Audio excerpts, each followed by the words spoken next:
nicest tools for long tapers is the roughing gouge. It does a really nice job. So do skew chisels, but this is the tool I want the kids to use, a roughing gouge. You can get them really big or not so big, but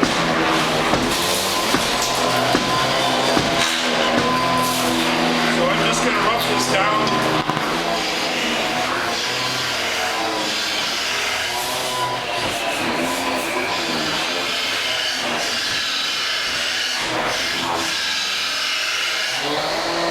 I encourage them not to move the tool rest without shutting the blade off. Okay? And then anytime you move the tool rest, you want to make sure you turn it by hand and it doesn't hit.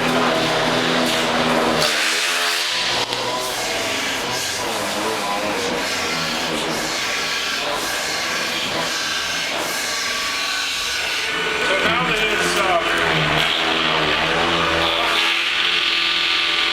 it's almost round, I can turn the speed. Okay?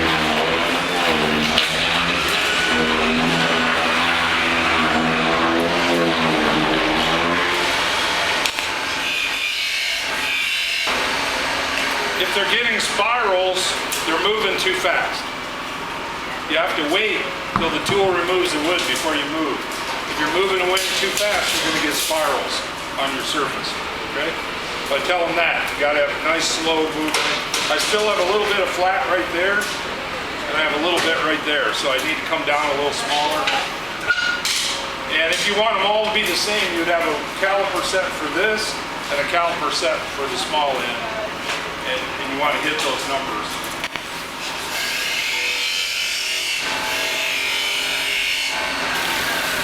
Still have a little bit of flat here that I can feel right there.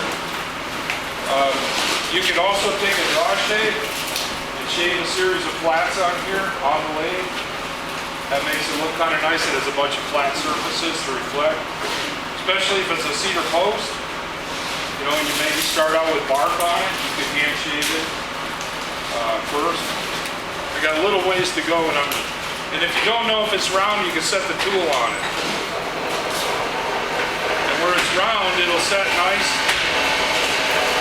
We're still lumpy.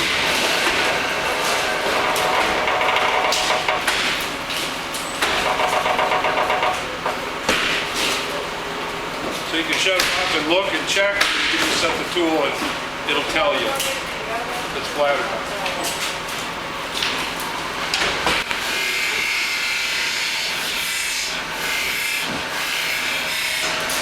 Really helpful trick to get your taper linear, which is in a straight line, it doesn't have any bulges in it, is to caliper the small end and caliper the large end and set the tool rest so that the gap between the tool rest and the parting cut is the same amount of gap at both ends.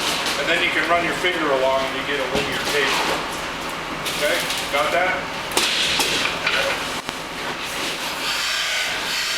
Now this end where it's a little bit smaller, you have to move a little slower because the surface speed is down. So if you want a nice surface,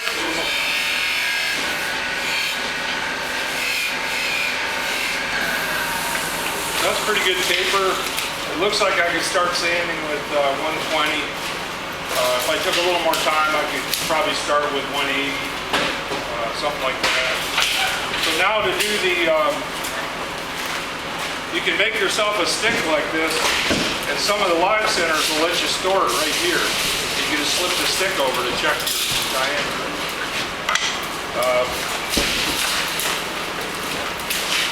So a caliper, set it. I always turn mine a little bigger than I want and let them dry for a while. And then I return them. I just put them back on just before I assemble it. So I make them like a 16th inch too big or an 1/8 inch too big. What I actually want. They're going to sit for a while. And then you want to make this dowel part, if you're going to go all the way through the top, it has to be long enough. You have a little bit to saw off on top of the stool. If it just goes in, it doesn't go all the way through, then you need a shorter one. So it's up to the kid what they do. So I just start to cut, caliper. So the caliper bumper falls through.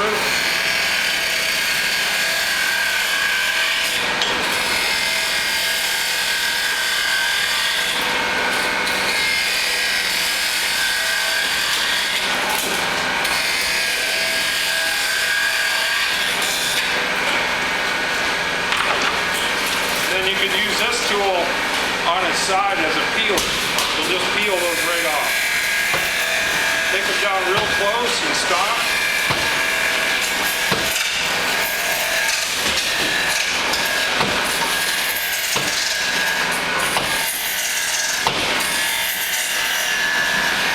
And then you go back and forth and just open them up.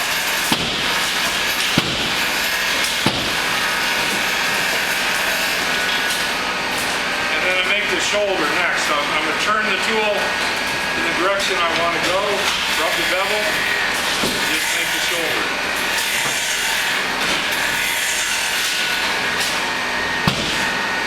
And that's the leg. Didn't take very long. They can sand this part.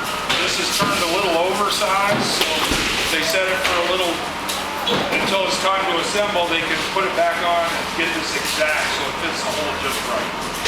I turned this about 16 inches too big, so it can shrink a little.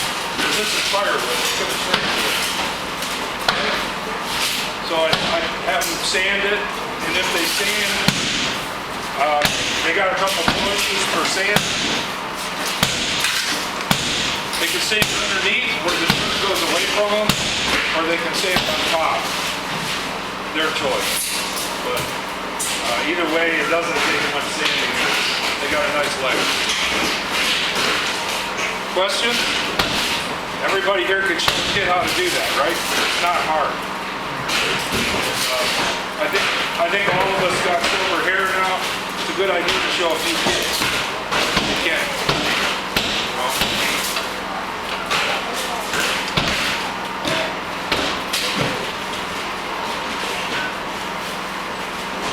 So the leg. Okay, we're going to now go to spindle turning. So I want to slow the lathe down.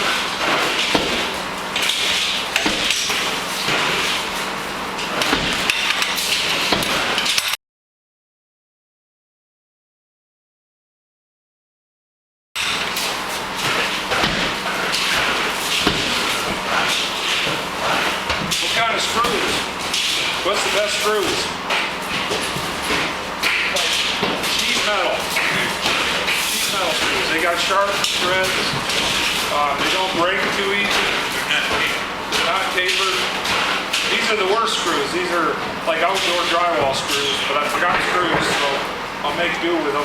And they went in too deep, so I put a nut under each of them. It's not the best situation, but I'll keep my speed down and we'll get through it today. But I would like a bigger faceplate than this too. It's awfully small. I would probably have a 6-inch here if I was doing it.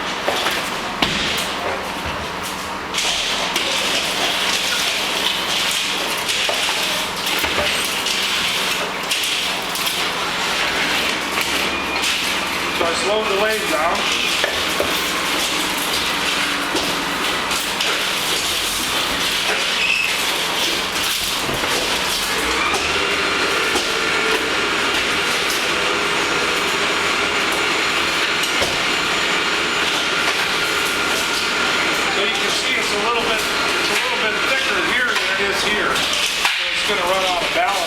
So I'll probably start right here and get rid of that thickness dipper so I can get a little more speed.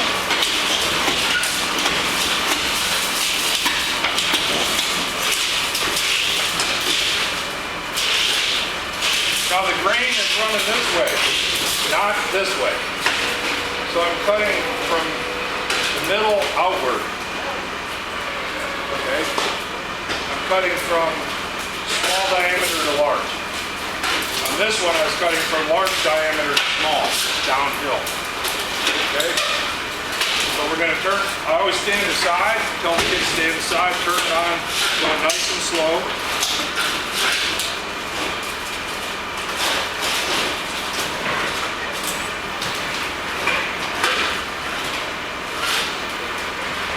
The blade shakes if you go too fast.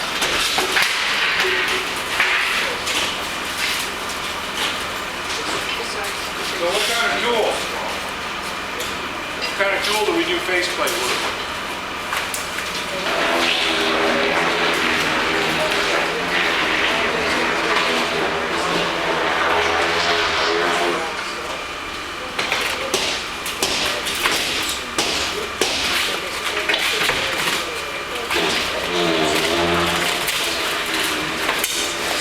Okay, so I got a big bull gouge and a little one. It really doesn't matter. We'll try the big one. And all I'm trying to do is take off on the thick side and not the other side. Now if you turn the speed up, the thick side is going to come around quicker and the tool won't pulse as much.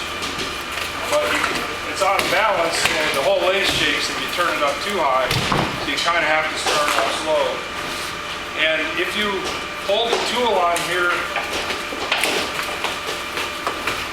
so that the force is downward on the rest, instead of kicking back at you, it'll take that thick part off easy. If you get it down low like you're rubbing the bevel, it's going to beat you up a little bit. But if you run it more like a scraper at the beginning, until you get it flat, it won't beat you up as much. Because the force is transmitted downward instead of this way.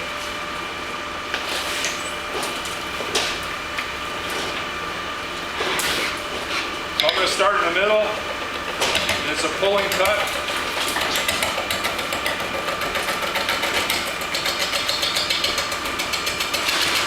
Not trying to take a lot off, I'm going slow. Kids are using like a real thick plank that's been milled. It's going to be the same thickness, so they're going to not have as much of what's going on here.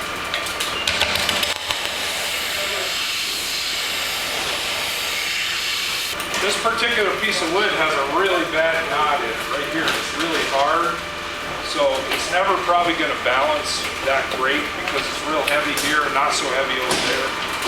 And when it comes around, the tool's going to hit that knot, you know, and you're going to know it. So it's not an ideal piece of wood, but it'll work for today.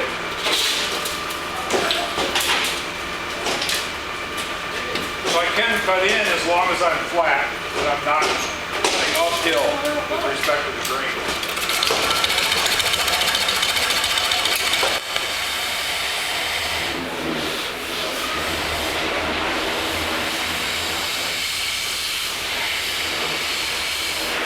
Yeah, I'm pretty much cutting wood all the way around, but this hard spot is definitely noticeable.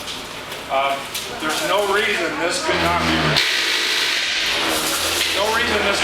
reversed, and this could be the bottom of the stool. So we just have to turn away where the screws went in on the top, and they don't go in that far, so it is possible to make this the bottom, okay? But I'm just above the surface now. I've got a couple of bark spots that I can decide, you know, when I round it over if they're okay or not.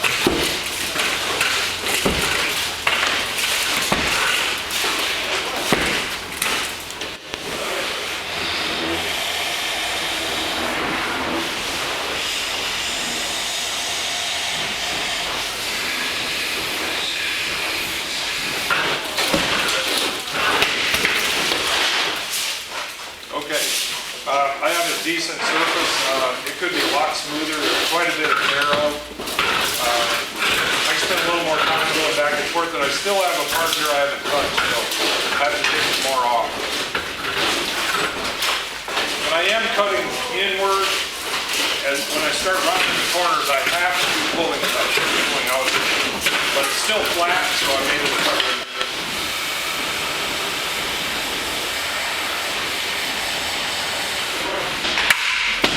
It's a good strong deck. I don't think it's going to get through. Okay, that's decent.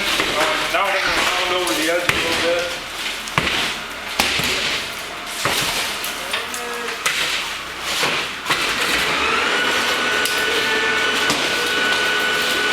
This is for sure a pulling cut. Coming around.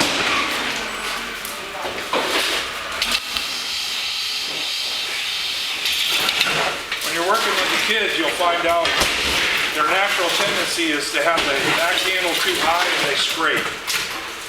And if you can get them to lower their back and then raise it until they get a cut, they're rubbing it, and they'll get a lot better results. but almost always raise the handle too high and scrape away the dull tool pretty quickly. You see where I'm starting around the edge, and this surface I'll get pretty quickly.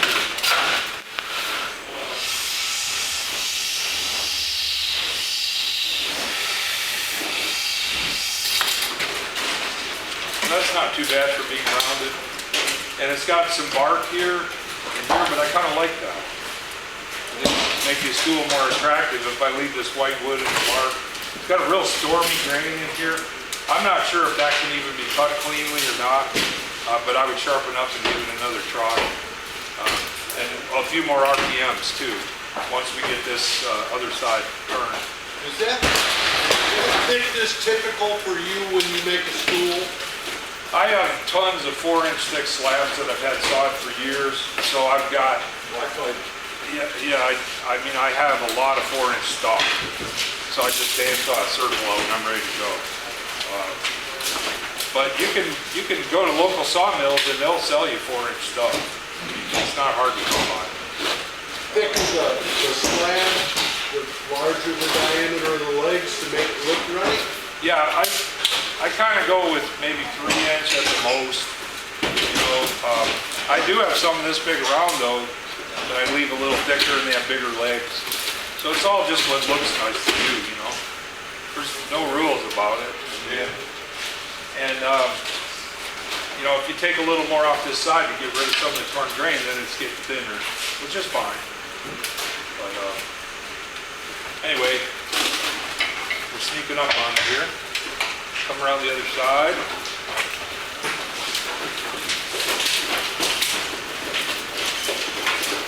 You know, if somebody's been working in education 30 years, you can do this, you can teach anywhere. Oh, with that? That doesn't bother me. You're doing great. Doesn't bother me. You're doing great. Not distracted. I have the tool completely on its side. I'm using the bottom cutting edge. It's rolled right on its side facing that way. And I'm just scraping away that.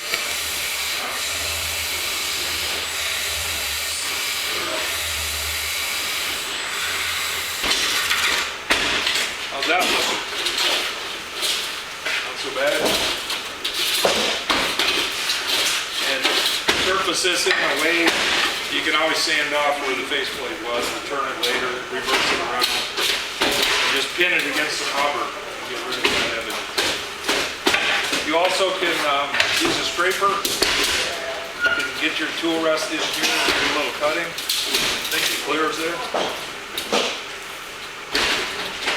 And again, this is a pulling cut. You're pulling toward yourself. Tool's all the way over on the side.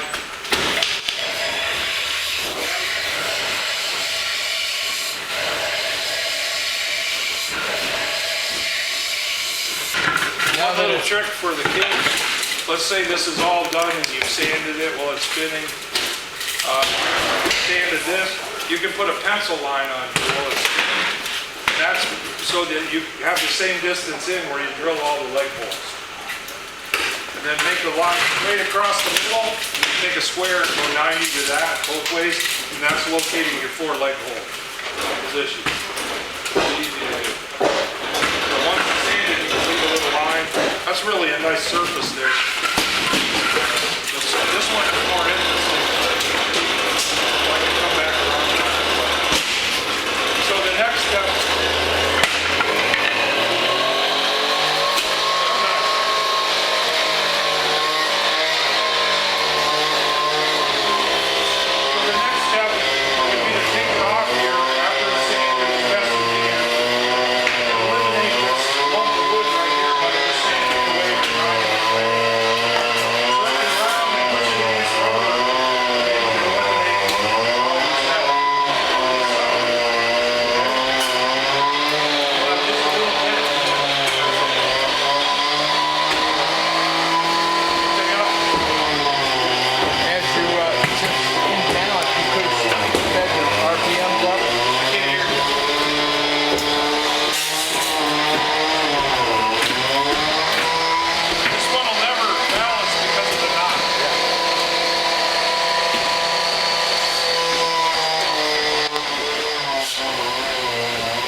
dish. It's up to you. Up to you, how much you want to dish it.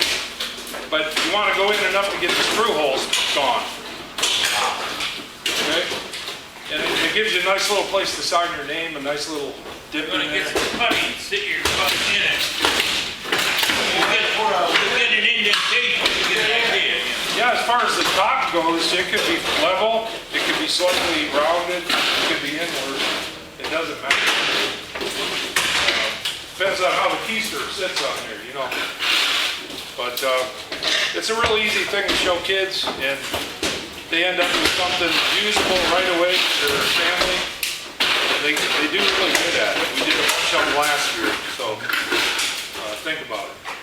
I think that's the end of the meeting, unless you want to stick around for roofing.